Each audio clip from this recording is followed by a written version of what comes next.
Assalamualaikum warahmatullahi wabarakatuh. Saya Dahai Putri Gantartidan dari kelas 11 MIPA 6 nomor absen 10. Di sini saya akan menjelaskan tentang materi fluida statis. Simak penjelasannya di video berikut ini. Di sini saya akan menjelaskan konsep fluida terlebih dahulu. Fluida adalah zat yang dapat mengalir dan memberikan sedikit hambatan terhadap perubahan bentuk ketika ditekan. Fluida secara umum itu dibagi menjadi dua, yaitu fluida tak bergerak hidrostatis dan fluida bergerak hidrodinamis. Selanjutnya, saya akan menjelaskan tentang pengertian tekanan. Tekanan didefinisikan sebagai gaya yang bekerja tegak lurus pada suatu bidang dibagi dengan luas bidang itu, dan secara matematis dirumuskan sebagai berikut.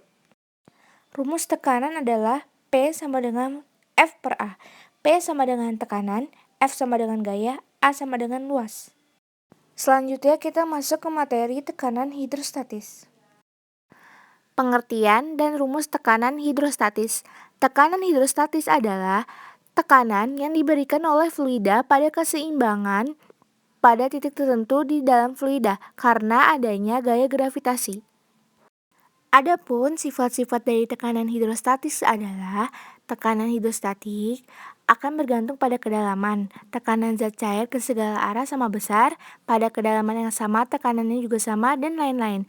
Secara sistematis, tekanan hidrostatis dapat dituliskan sebagai berikut. Rumus tekanan hidrostatis itu adalah P sama dengan Rho dikali G dikali H.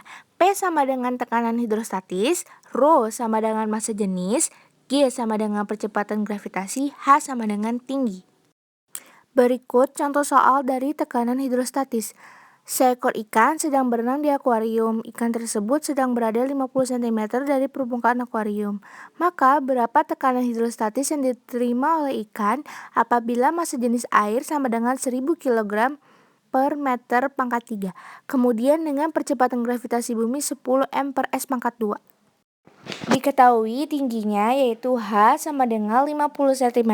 Kita jadikan ke meter menjadi 0,5 meter. Kemudian Rho sama dengan 1000 kg per M pangkat 3 dikali dengan G, yaitu sebesar 10 meter per second pangkat 2.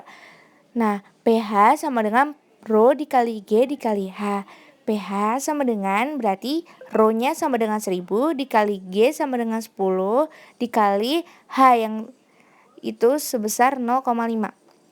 Kemudian setelah dijumlahkan pH sama dengan 5000 PA atau yang bisa disebut dengan Pascal.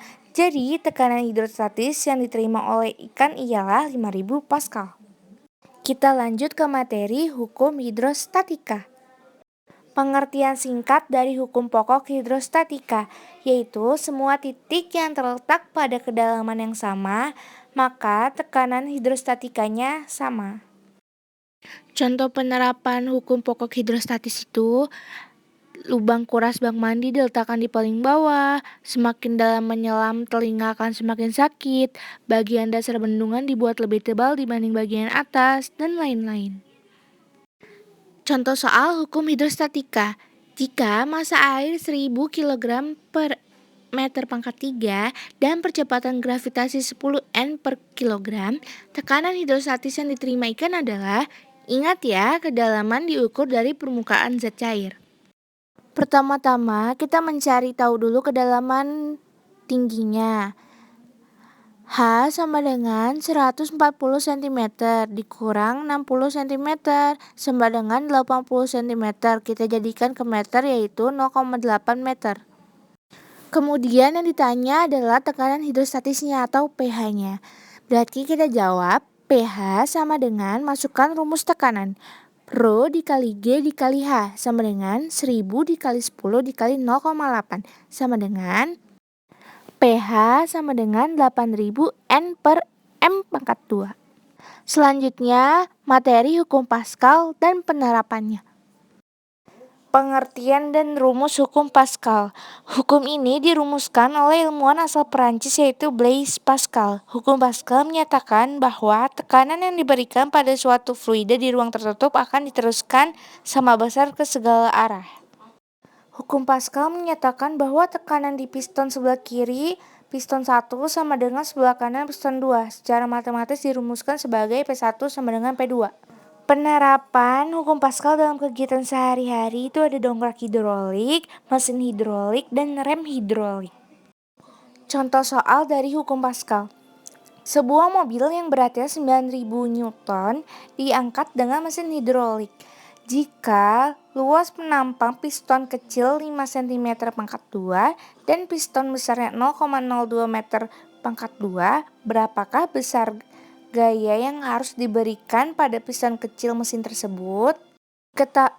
Diketahui F1 sama dengan 9.000 Newton, A1 sama dengan 0,02 meter pangkat 2, A2 sama dengan 5 cm pangkat 2 sama dengan 5 kali 10 pangkat min 4 meter per second. Ditanya, F2 sama dengan, berdasarkan hukum Pascal diperoleh yaitu, rumusnya adalah F1 per F2 sama dengan A1 per A2. Berarti jadinya 9.000 per F2 sama dengan 0,02 per 5 kali 10 pangkat min 4 sama dengan F2 225 Newton. Jadi gaya yang harus diberikan pada piston kecil adalah 225 Newton. Selanjutnya kita bahas materi hukum Archimedes. Pengertian dan rumus hukum Archimedes. Hukum Archimedes berbunyi, sebuah benda yang tercelup sebagian atau seluruhnya ke dalam fluida akan mengalami gaya ke atas atau gaya apung yang besarnya sama dengan berat fluida yang dipindahkannya. Rumus dasar dari hukum Archimedes adalah Fa sama dengan Rho dikali G dikali V. Dan di setiap bendanya itu memiliki rumus yang berbeda. Entah dia mengapung, entah dia tenggelam, ataupun dia melayang. Hukum Archimedes mengisyaratkan 3 keadaan. 1 tenggelam, 2 melayang, 3 terapung. Ketika tenggelam berarti gaya tekanan air kurang dari berat benda. Sedangkan kalau melayang gaya tekanan air sama dengan berat benda. Sedangkan terapung gaya tekanan air lebih dari berat benda. Berikut contoh soal hukum Archimedes. Sebuah balok tercelup seluruhnya dalam minyak. Bila volume balok 8M pangkat 2, tentukan berat balok dalam minyak tanah yang memiliki massa jenis 8 kg per M pangkat 2. Berapakah gaya angkat yang dialami balok? Diketahui volume balok V sama dengan 8 meter pangkat 2. Gravitasinya sama dengan 10 Newton per kilogram. Massa jenis minyak Rho sama dengan 800 kg per M pangkat 2. Yang ditanya adalah gaya angkat Fa. Jawab, Fa sama dengan Rho dikali G dikali V, yaitu berarti Rho sebesar 800 kg per M pangkat 2 dikali 10 N per kilogram dikali 8 M pangkat 2. Dijumlah hasilnya adalah 64.000 Newton. Sekian penjelasan dan presentasi dari saya. Kurang lebihnya mohon maaf. Wassalamualaikum warahmatullahi wabarakatuh.